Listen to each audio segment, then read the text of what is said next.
தன்னுடைய சுய முயற்சியில எதையும் சாதிக்க முடியும் அப்படிங்கிற ஹார்ட் ஒர்க்ல விஜய் ஒரு உதாரணம். நான் என்ன விஜய் மாதிரி உட்கார்ந்து நடிகைகளோட இடுப்ப கிள்ளிக்கிட்டு உட்கார்ந்து டான்ஸ் ஆடிட்டு அங்க இருந்து அறிக்கை கொடுத்துட்டு இருக்கேன். களத்துல இருந்து பேசுறேன். இது என்ன ஒர்க் ஃப்ரம் ஹோம் பாலிடிக்ஸா விஜய்க்கு? யாராச்சும் ஒருத்தர் நான் சிஸ்டத்தை மாத்தணும், நான் செய்யணும்னு நினைச்சாங்கன்னா எவ்ரிபடி இஸ் வெல்கம். நாமளும் அதுக்கு தான் அரசியல் இருக்கோம். இங்க இருக்கிறவங்க நிறைய பேர் அரசியல்ல தான் இருக்காங்க.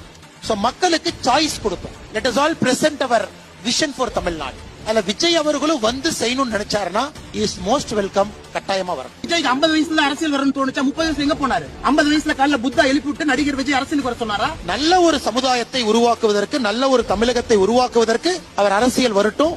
அதான் முதன்மையாக இருக்க வேண்டும் என்பது என்னுடைய கருத்து. அந்த விஷயங்களை இன்னும் ஆழமாக, தீர்க்கமாக விஜய் அவர்கள் பேச வேண்டும் என்பது என்னை போன்ற மனிதர்களுடைய எதிர்பார்ப்பு. திராவிட முன்னேற்ற கழகம் மறுபடியும் ஆட்சிக்கு வர வேண்டும் என்று ஆரம்பித்த சீக்ரெட் ப்ராஜெக்ட் தான் தமிழக வெற்றி கழகம். சகோதரர் விஜய் அவர் இவருடைய முதல் படத்தை நான் பார்த்திருக்காங்க. நடிக்க தெரியாது, டான்ஸ் ஆட தெரியாது. முதல் படம். இன்னைக்கு இந்தியாவுடைய முக்கியமான actor, very shy in front of camera. நாமளா இருக்கிற மாதிரி இன்னைக்கு அதையெல்லாம் தாண்டி ஒரு மெகா ஸ்டாரா உருவாயிருக்காருன்னா அந்த பயணம் என்பது எளிதான பயணம் இல்ல.